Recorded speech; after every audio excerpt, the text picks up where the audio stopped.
Today we talk to iGaming leader and veteran Victor Bigio, where he talks about his career path through Sportech, legal sports betting, the future of offshores, and so much more. This is crazy. This is crazy. This is crazy. Everywhere you turn, it's the same old sports talk, the same headlines, the same news, and the same boring information. This podcast is here to change all of that. We bring you hot sports takes, winning sports betting strategy and picks, reliable gaming industry news, and breaking interviews with some of the biggest names in sports business. My name is Ryan Knup, and welcome to the Knup Sports Show. All right, welcome to the Knup Sports Show. I'm here with a very special guest today. I have Victor Bigio on the line. Victor, are you with me? I am here and very excited to be here on this podcast. Awesome. Thank you so much for joining me. For those of you that don't know Victor, a lot of you probably do know Victor from his time in this iGaming space, but he's a sportsbook and online gaming marketing consultant, currently working with Sportech. Victor, you've been around this industry for quite a while. Tell us how you got involved. We'll just jump right in, but tell us how you got involved with iGaming space and most recently more the sportsbook side of things. Yeah, sure. Absolutely. Well, being based up here in Canada, I can tell you that it gets cold most of the year, and at least a good chunk of the year. So growing up, there was a lot of time spent in bars, watching sports, finding out that you could make bets usually at a lot of these bars, which I never thought really be anything more than just recreation for me. But in mid 2000, I met someone up here who asked me how much I knew about sports betting after I got over the fact that I wasn't being audited or that this guy was a cop or something. He actually was the head of sales for a sportsbook software company.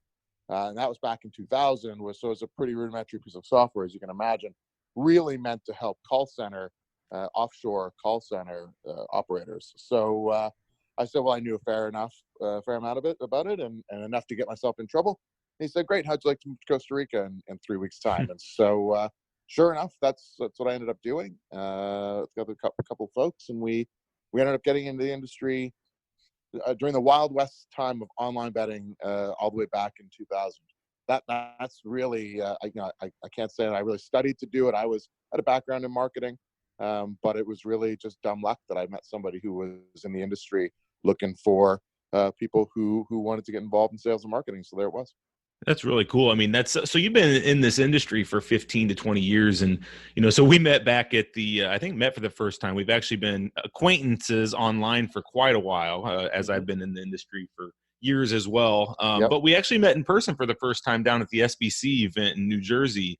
And it was very apparent to me that you had been around the industry for a while and you've done a good job at making connections. It seemed like you knew just about everybody at that event, which I thought was really cool because, that's one thing that's overlooked in this industry is the cool connections and networking and people that you meet. I guess explain a little bit. Was that by design or did you just know people from, your time here? I mean, I was blown away by the number of people you knew and just seemed like everywhere you went, you were in a conversation. Was that by design or just kind of something you're good at? Well, I think, first of all, I think it's being able to talk to people. Certainly, I have no problem with words, as you probably know from our time sitting down together. It's a little bit by design, but also I think it's a real testament to the industry itself. This was an industry, especially on the online side, and especially on the North American facing side, where we did not really spend a lot of time face to face for obvious reasons.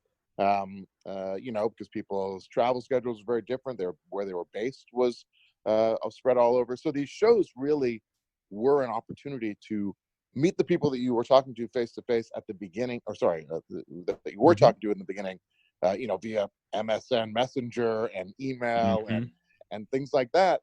And now we have the opportunity to actually see them a couple times a year. So once you get used to the faces, and if I'm being quite honest, once you could be reminded of the faces in the era of social media and LinkedIn and so forth, it does make it a lot easier to walk up to somebody that you haven't spoken to in a few years' time.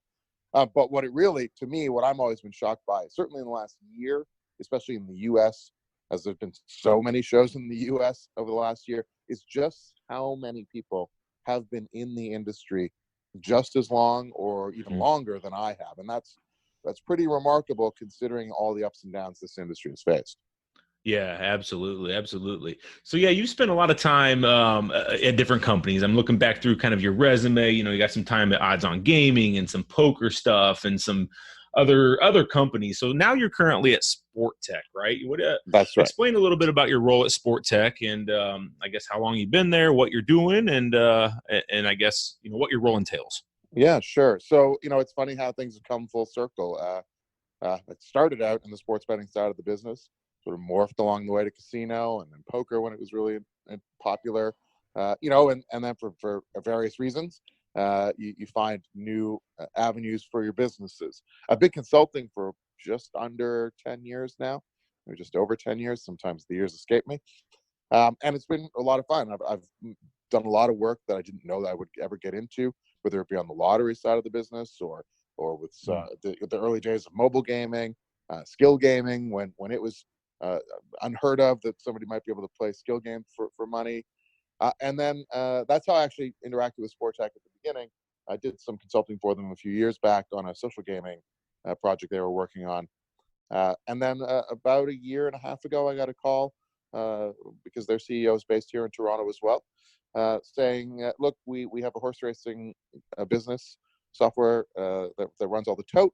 We've got 90 clients in the U.S. As you can imagine, U.S. sports betting is going to be at the top of everybody's lips and minds. And so we would like to have you come on board, given your expertise in the sports betting field, to help us build out a B2B strategy for our clients and also a B2C strategy, since Sportech owns the license for horse racing in Connecticut and invariably will get a license in that state, barring any issues with the tribe. So that's a different conversation altogether.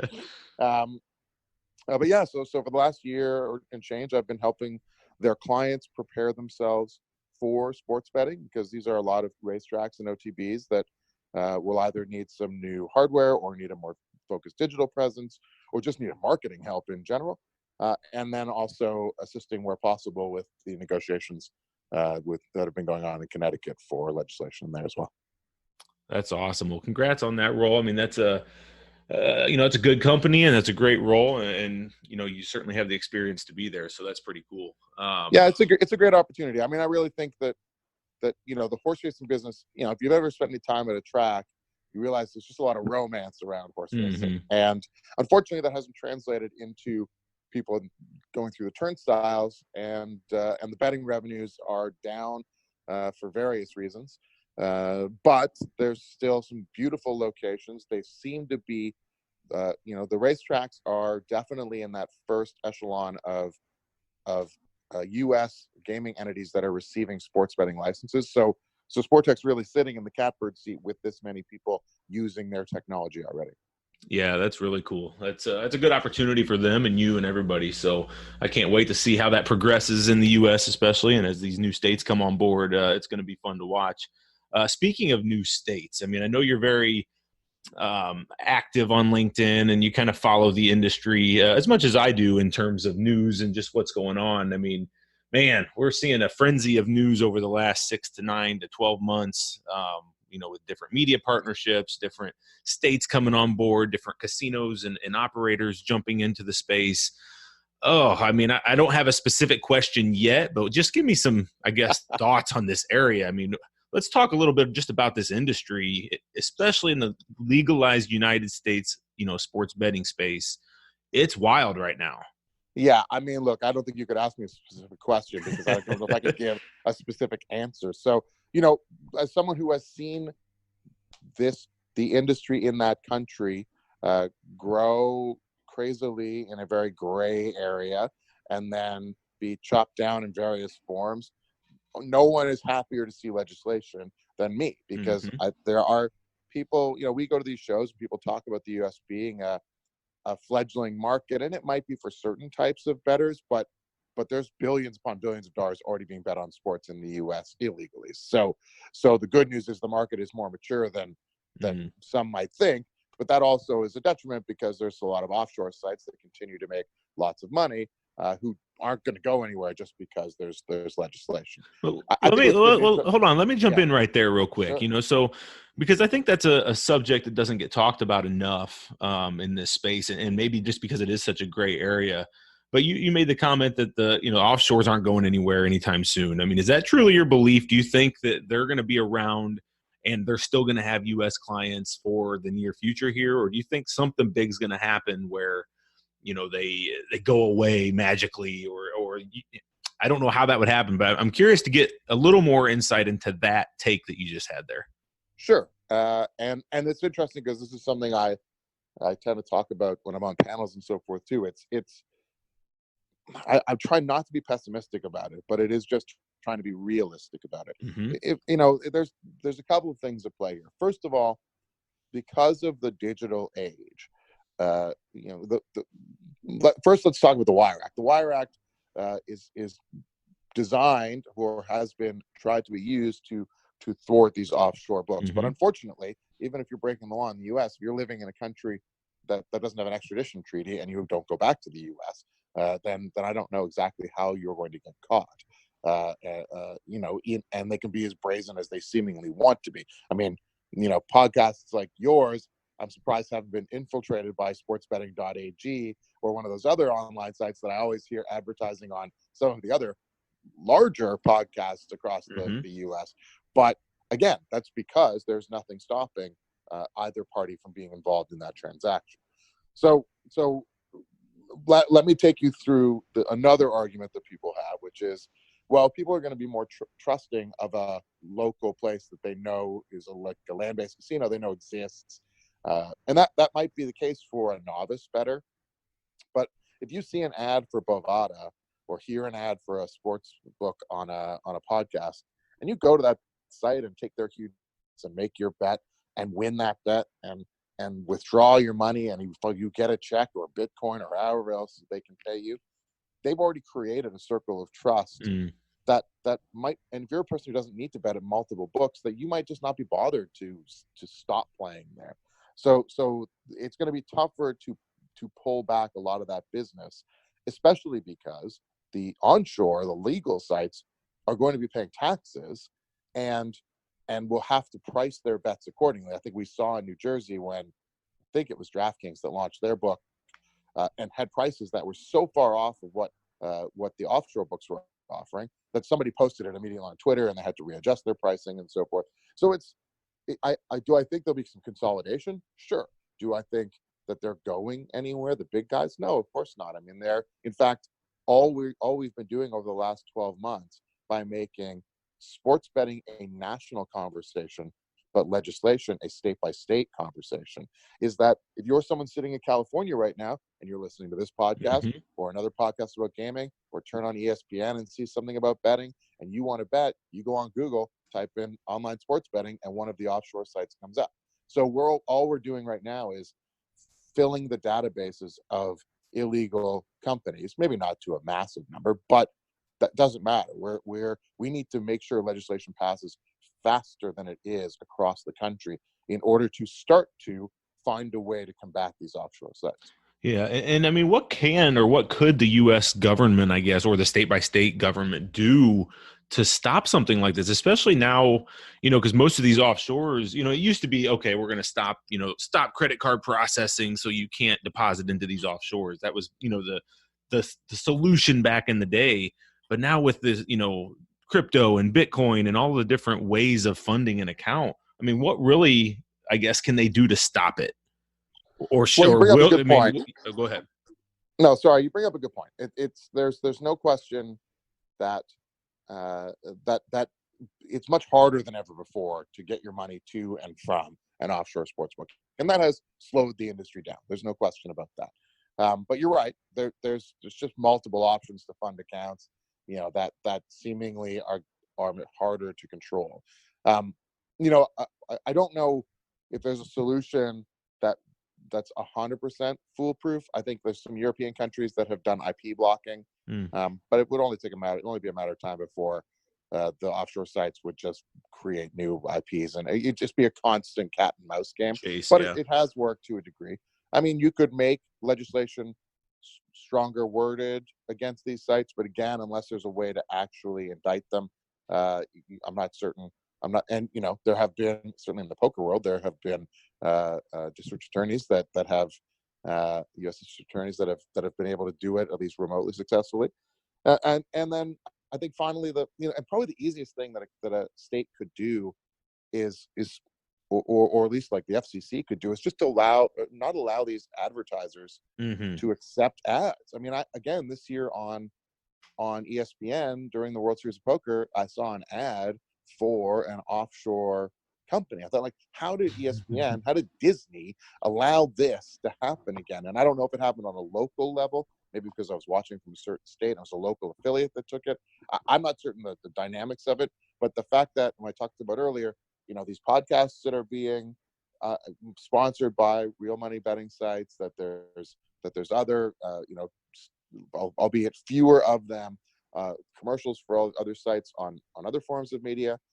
But you have to get the media on side too, because up until year, ESPN was showing Bovada's lines for their football lines Right. on their programs. So I mean, it's damned if you do, damned if you don't. You want the industry to shut down, but you're just allowing them, almost guilt-free advertising inside the country. Yeah, and it's certainly going to be very interesting where this space goes. I mean, I could talk to you about that space forever, but for sake of time, I want to move on because I have a few other questions for you. But I do appreciate your insight on that, and I think I know that you've spoken on that topic at different panels and things of that nature. So getting your input really means a lot. I appreciate that. Yeah, thanks. Yeah, but moving on. So as far as states that are legalizing, I know we just had Iowa come on board. Well, they came on board a while back, but they just started taking bets a few days back as of this podcast recording. What are your predictions as far as what other states we're going to see in the near future, or how many we're going to see, let's say, in the next year or so come on board? Well, that's a great question. I have been now at probably a half dozen shows between last fall and today where that question has been asked, and the number has been there's been so much variance in the number. It's wild. But look, I think if you'd asked me 2 months ago, 3 months ago even, what the outlook was for this year, I would have said pretty dismal, considering how few bills seemed to pass before the end of legislative sessions. However, we've seen states like New Mexico, for example, last year. We've seen states that just don't wait for legislation, that do it through tribal compacts. I think we'll see probably a couple more states like that over the next year. It's great to see some of the states like Iowa getting on board as quickly as they can. What's the number? That's hard to say, but I would say that by the end of 2020, that we're going to have over 50% of the states will be taking bets. Nice. I tend to agree with you. I think that's, I know it's an impossible guess, and that was a tough question to ask, but I would agree. Over 50% seems like a number. I think what's going to happen is you're going to see, because these states that are legal are going to see some huge numbers come over the next 3, 4, 5 months here with football season starting up. I mean, the handle is going to only increase, which is only going to open up other eyeballs in these states, and these people, the decision makers in other states are going to hopefully come around to this as they start seeing these eye-popping numbers of the amount that like New Jersey and Pennsylvania are generating in tax dollars for the state. Yeah, it's tricky. I do agree that these numbers are spectacular compared to certainly what maybe people thought they were going to be. It's fantastic. That I think that is because it is a national conversation, because now you and your buddies are able to talk about betting on games more than ever before. I think that is propelling people to the idea that they can bet. The fact that you can bet, and if you look at the states that are doing the most now, the fact that 80% or 70 to 8% is all being done by mobile, your access to betting is so much better than ever before.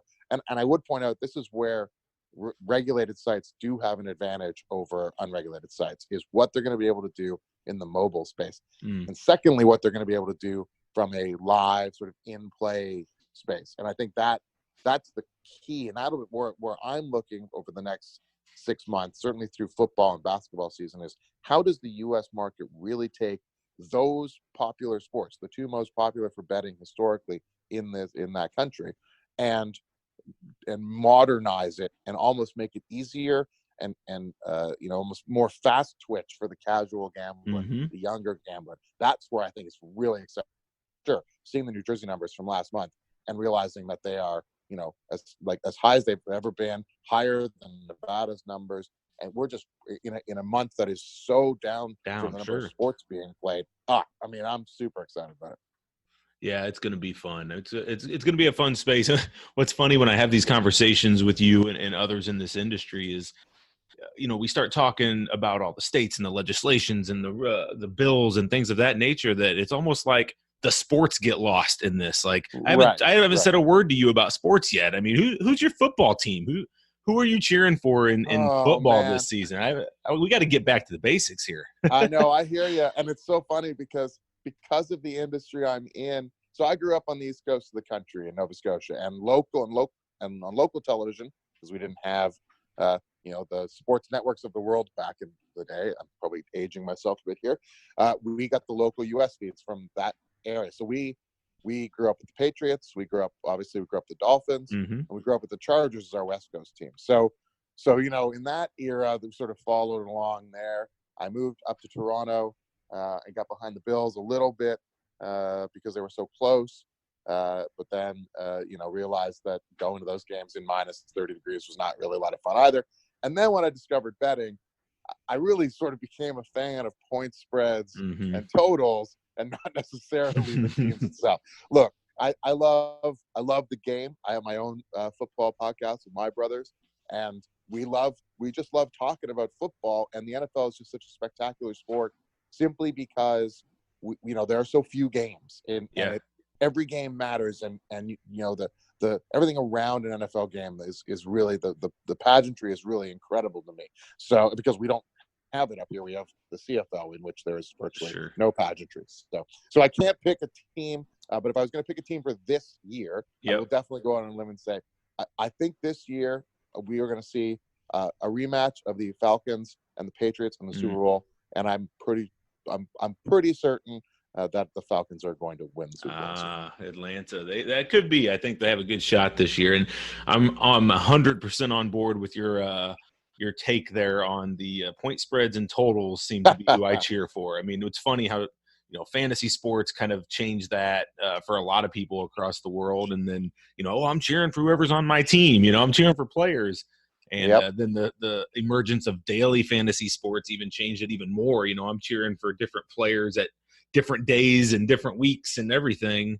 But then, sports betting just over the years kind of diminishes the loyalty to a team to some extent. I mean, you obviously have people out there that are huge fans of teams, but I'm kind of like you and myself.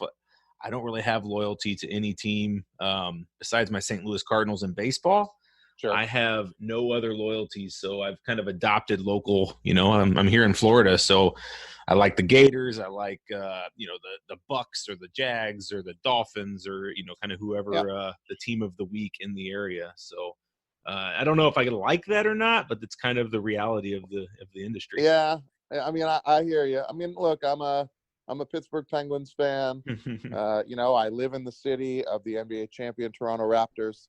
But I lived in San Francisco for 5 years during the beginning of this crazy run for the Warriors, so I was cheering for them as well. Look, for me, as long as sports stay, healthy enough for our industry to survive, and that there's still something that my kid wants to go see, then I'm fine. Like, it's players change teams so often now that it's tough.